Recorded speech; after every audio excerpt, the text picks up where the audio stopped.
We continue our reading of Lest We Forget, a daily devotional by author George R. Knight. Today's reading, July 22, a different kind of missionary. The case of George King. For as the rain and the snow come down from heaven, and return not thither, but water the earth, so shall my word be that goes forth from my mouth. It shall not return to me empty, but it shall accomplish that which I purpose, and prosper in the thing for which I sent it. Isaiah 55:10 and 11. George King wanted to be a preacher. He had only one problem. He couldn't preach. His stumbling speech and lack of education convinced James White that he had no gift for preaching.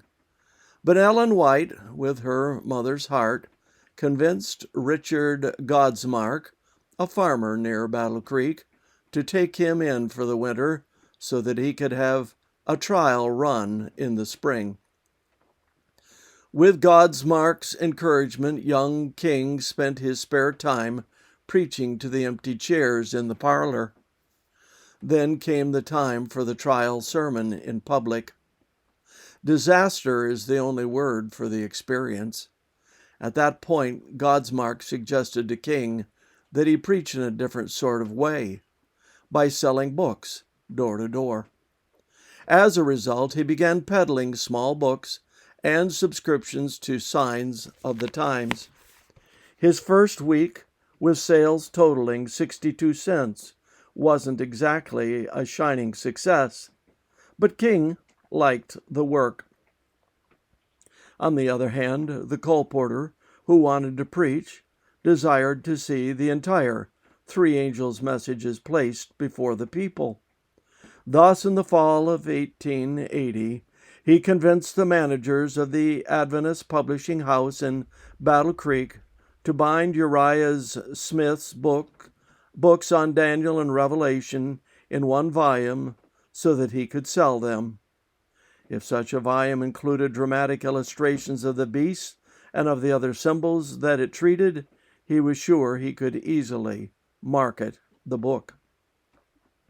The managers weren't so sure, but they bound up a few copies. King's success astounded everyone.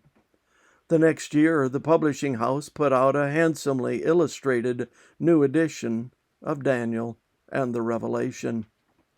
Given King's growing success and his enthusiastic recruiting abilities, soon others entered the field.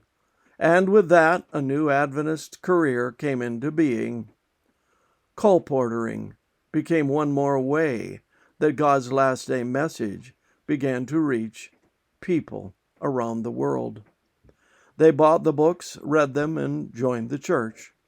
Truly, God's promise to Isaiah was being fulfilled as he sent the rain to bless the crops and feed earth's people.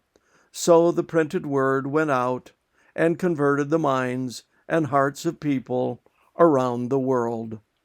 Before closing, I should note that I bought my very first Christian book from a colporteur.